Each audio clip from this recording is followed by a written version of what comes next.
हाल ही इन दिनों पार्लियामेंट में लगातार मेंबर्स की सस्पेंशन देखने को मिली और अब तक करीब 141 मेंबर्स सस्पेंड किए जा चुके हैं, जिसमें 95 लोकसभा से और 46 राज्यसभा से। और ये सस्पेंशन दोनों हाउस से की गई है, जिसमें से कुछ एमपी को इस करंट सेशन के लिए सस्पेंड किया गया है, मतलब अभी के विंटर सेशन के लिए, जो इस फ्राइडे को ख़त्म हो जाएगी। और कुछ एमपी की रिपोर्ट प्रिविलेज कमेटी को तैयार करने को कहा गया है, जो कुछ ज़्यादा ही रूल ब्रेक कर रहे थे। और वो मेंबर्स सस्पेंड रहेंगे जब तक प्रिविलेज कमेटी की रिपोर्ट नहीं आ जाती। हो सकता है कि जिस एमपी की रिपोर्ट प्रिविलेज कमेटी बनाएगी, उन्हें आने वाले पार्लियामेंट के सेशन के लिए भी सस्पेंड किया जाए। अभी कंफर्म नहीं है, ये रिपोर्ट आने के बाद ही पता चलेगा।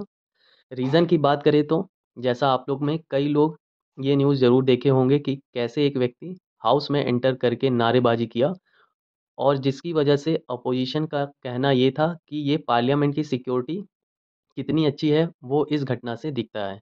और उनका डिमांड था कि होम मिनिस्टर अमित शाह आके बयान दे इस मुद्दे पर।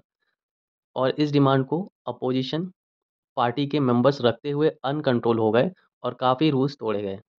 इस रूल ब्रेक को देखते हुए parliamentary affair minister Prahlad Joshi motion of suspension move किए ड्यू टू मिसकंडक्ट।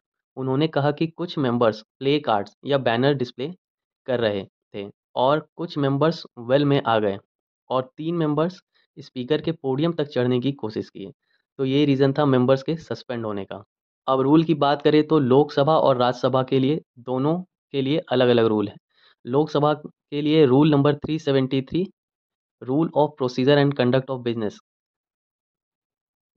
कहता है कि अगर कोई भी मेंबर मिसकंडक्ट करता है तो उसे पूरे दिन के लिए सस्पेंड किया जा सकता है। वहीं 2001 में एक क्लॉज ऐड किया गया, रूल नंबर 374 ए, जिसमें ये कहा गया कि अगर कोई मेंबर ज़्यादा उत्पात मचा दे, जैसे वेल में आ जाए, और जिस कारण हाउस की बिजनेस सही से ना चल पाए, तो उससे स्पीकर चाहे तो 5 दिन के लिए या रिमेनिंग सेशन के लिए सस्पेंड कर सकता है।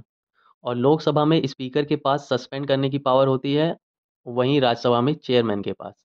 सस्पेंशन के बाद अगर मेंबर माफ़ी मांगते हैं, तो स्पीकर के हाथ में नहीं है कि उन्हें माफ़ करके सस्पेंशन एंड कर दें। इसके लिए हाउस में मोशन लाया जाता है और फिर वोटिंग करके डिसाइड किया जाता है कि सस्पेंशन एंड करना है या नहीं।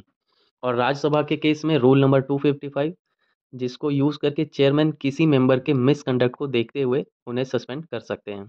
तो यहाँ तक हमने सस्पेंशन की रीज़न और रूल देखे। अब प्रिविलेज कमेटी से रिपोर्ट मांगा गया है, तो प्रिविलेज कमेटी के बारे में जान लेते हैं।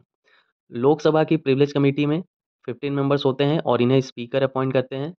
वहीं राज्यसभा की प्रिविलेज कमेटी में टोटल 10 मेंबर्स होते हैं, जिन्हें चेयरमैन अपॉइंट करते हैं। फंक्शन की बात करें तो इनका मेन फंक्शन किसी भी ब्रीच या मिसकंडक्ट को एग्जामिन करना होता है। और प्रिविलेज कमेटी एमपी और नॉन एमपी दोनों के ब्रीच को एग्जामिन करती है। वहीं इथिक्स कमेटी बस एमपी के मिसकंडक्ट को एग्जामिन करती है।